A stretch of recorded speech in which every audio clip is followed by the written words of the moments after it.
যাদের বলছেন হাঁপানি, অনেকেই এই হাঁপানি নিয়ে অনেক ভুক্তভোগী আছে, যারা নাকি অনেক দিন থেকে হাঁপানিতে কষ্ট করছে, শ্বাসকষ্ট হচ্ছে, শ্বাস প্রশ্বাস তো মানে একদম বুকে ব্যথা হয়ে গেছে, বুকে জাম হয়ে থাকে। এই যে ঠান্ডার সিজন আসছে এখন, দেখা যায় প্রায় মানুষের বহুত জনের এরকম প্রবলেমে ভুগতেছে।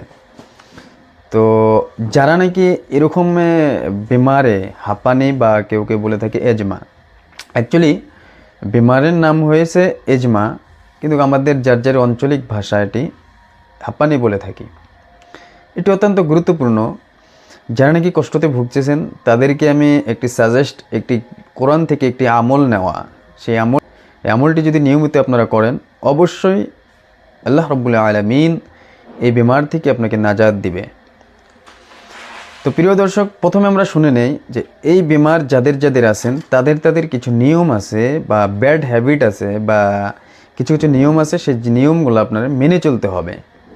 সেই নিয়মটি হলো, প্রথম হয়েছে এই বিমার যারা আছে, বিমারে হাঁপানিতে যারা কষ্ট করতেছে, তাদেরকে আমি বলে দেই যে তারা নিয়মিত গরম পানি ব্যবহার করবেন। মানে খাওয়ার থেকে নিয়ে, গোসলের থেকে নিয়ে, যে কোনো ঠান্ডার সিজনটা আপাতত, এই ঠান্ডার সিজনে উইন্টার সিজনে সব থেকে আমরা উপাদানগুলো মেনে চলবো। প্লাস সাথে সাথে এই বেমার যাদের যাদের আছে, হাঁপানিতে যারা কষ্ট করতেছেন, এই ঠান্ডার সিজনে আমরা আপাতত কিছুগুলো নিয়ম মেনে চলবো বা নিজেকে সেফটিতে রাখার চেষ্টা করব। গরম পানি ইউজ করবেন, খাবেন। তার সাথে সাথে যারা ধূমপান করেন, নিয়মিত যারা ধূমপান করে থাকেন, এটি কিন্তু অত্যন্ত গুরুত্বপূর্ণ, এটি কিন্তু ছেড়ে দিতে হবে। যাদের হাঁপানি আছে, যদি নিয়মিত আপনারা যদি ধূমপান করে থাকেন, স্মোক করে থাকেন, এগুলি কিন্তু বহুতই একটি মানে এই হাঁপানির জন্য খুবই কিন্তু ভয়ঙ্কর জিনিস। এগুলো ছেড়ে দিতে হবে আস্তে আস্তে। তারপরে হয়েছে খাওয়ার মধ্যে হাঁসের মাংসটা খাবেন না, প্লাস সাথে ভেন্ডি খাবেন না, এগুলো জিনিস থেকে দূরে থাকবেন। তারপরে হয়েছে আপনার যেগুলো নিয়মিত ঠান্ডার সিজনে আপনি ভালো করে গলাটা পেঁচিয়ে রাখবেন, ঠান্ডার থেকে বেঁচে থাকবেন, যাতে করে আপনাকে ঠান্ডা স্পর্শ করতে পারে না। আর গরম পানিটা অত্যাধিক বেশি বেশি করে খাওয়ার চেষ্টা করবেন। গরম পানি, ঠান্ডা পানি ভুলেও খাবেন না এই ঠান্ডার সিজনে। তো যারা হাঁপানিতে ভুগতেছেন তাদেরকে আমি বলে দিই যে তারা কখনো এসিতে থাকবেন না। অনেকেই আছে এসিতে অনেক সময় ধরে বসে থাকে, এই জন্য যেখানে দেখবেন যে এসি চলতেছে ওখানে আপনার জন্য একদম বর্জনীয়, ওই জায়গা আপনি বর্জনীয়, ওখানে আপনি থাকবেন না। আর এই বর্তমান যেটা ঠান্ডার সিজন আসতেছে, এই ঠান্ডার সিজনের ভিতরে আমরা বহুত নিজেকে নিয়মিত সেফটিতে রাখার চেষ্টা করব, যাতে করে আমার শরীরে ঠান্ডাটা ঠান্ডা স্পর্শ করতে পারে না। নিজেকে একদম নিয়ন্ত্রণ করে রাখতে হবে ঠান্ডার সিজনটাতে।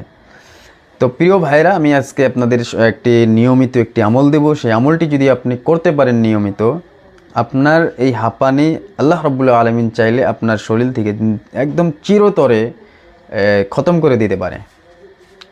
ইতিমধ্যে এটি পরীক্ষিত আমল। অনেকেই এটিতে আমাকে কল দিয়ে বলছেন যে না, আপনার কথা মতো আমলটা করে আমি অনেক সুস্থ হয়েছি, অনেক আরাম পেয়েছি। তো যাই হোক, আমরা এই আমলগুলো করব। প্রথম আমল হয়েছে, 2টি আমল দেব, যে 2টি আমল আমরা ইনশাআল্লাহ এই আমল করার জন্য চেষ্টা করব। প্রথম আমলটি হয়েছে হযরত মাওলানা আশরাফ আলী থানভী রহমতুল্লাহ আলাই, ওনার লিখিত কিতাব আমালুল কুরআন। এই কিতাবের পেজ নাম্বার হলো 77।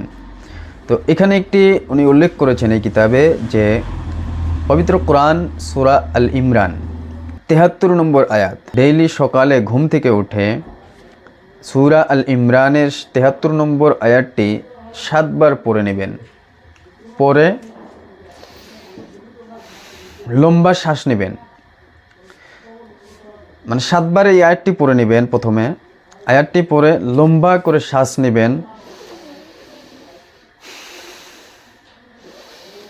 এভাবে কয়েকবার শ্বাস নেবেন। এই নিয়মটি যদি আপনি নিয়মিত করতে পারেন, আপনার চাইলে আল্লাহ রাব্বুল আলামিন আপনার ভিতর থেকে চিরতরে আপনার হাঁপানিই থাকতে পারে না। তবে হ্যাঁ, আল্লাহর উপরে ভরসা করে এই আমলটি করতে হবে বা আল্লাহর উপরে আস্থা থাকতে হবে, আল্লাহর কাছে চাইতেও হবে। দ্বিতীয় আমলটি হলো, যারা একদম কোরআনের কোনো আয়াত কোনো কিছু পড়তেই পারে না, তাদের জন্য আমল একদম সিম্পল আমল। তারা এই আমলটি করবেন যাদের শ্বাস প্রশ্বাস বহুত কষ্ট হচ্ছে বা হাঁপানিতে অনেক দিন থেকে ভুগতেছেন, এই প্রবলেমটা আপনার খুবই একটি মানে কষ্টদায়ক হয়ে গেছে। তাদেরকে আমি বলতে চাই তারা নিয়মিত এই আমলটি, দ্বিতীয় নম্বর আমলটি হচ্ছে তারা কি করবে, প্রথমে সূরা ফাতিহা পড়বে, আউযুবিল্লাহ বিসমিল্লাহ পড়ে সূরা ফাতিহা আলহামদুলিল্লাহ সূরাটা পড়ে নেবেন। নেওয়ার পর তারপরে একটি আল্লাহ রাব্বুল আলামিনের 99 নামের মধ্যে গনে একটি সিফাতি নাম যেটি হলো আল গাফুরু। তো এই গাফুরু আপনি এভাবে পড়বেন, সূরা ফাতিহা বিসমিল্লাহ সহ পড়ার পর ইয়া গাফুরু ইয়া গাফুরু ইয়া গাফুরু 3 বার পড়বেন। পড়ার পর একটি গ্লাসে গরম পানি নেবেন, যেহেতু হাঁপানিতে ঠান্ডা পানি খাওয়া যাবে না, গরম পানি নিয়ে 1 গ্লাস গরম পানিতে ফুঁক দিয়ে ওই পানিটি আপনি নিয়মিত যদি কন্টিনিউ 1 মাস লাগাতার যদি খেতে পারেন, অবশ্যই আশা করা যায় আল্লাহ রাব্বুল আলামিন আপনার ভিতর থেকে হাঁপানি চিরতরে খতম করে দিতে পারে। দ্বিতীয় আমার কাছে একটি মেডিসিন আছে, সেটি আপনারা খেতে পারেন, খুবই কার্যকারী একটি ওষুধ, যেটি হলো অনেকেই দিয়ে আসি এখন বর্তমান। তো আপনারা যদি নিয়মিত খেতে পারেন অবশ্যই আপনার ফায়দা হবে। আমার কাছে এই যে আমার স্ক্রিনে দেখতে পাচ্ছেন, এই ওষুধটা যদি নিয়মিত আপনারা খেতে পারেন, এটি আস্থামা। তবে আমাদের সাথে যোগাযোগ করলে এই ওষুধটি আপনি মেডিসিন নিয়মিত যদি আপনি খেতে পারেন অবশ্যই আপনার জন্য হাঁপানি, শ্বাসকষ্ট, কোর্সোস যেটা আপনার অনেক কষ্টদায়ক। অনেকেই আমাকে ফোন দিয়ে বলতেছেন যে হুজুর এরকম কথা যে আমার শ্বাস তো একদম বন্ধ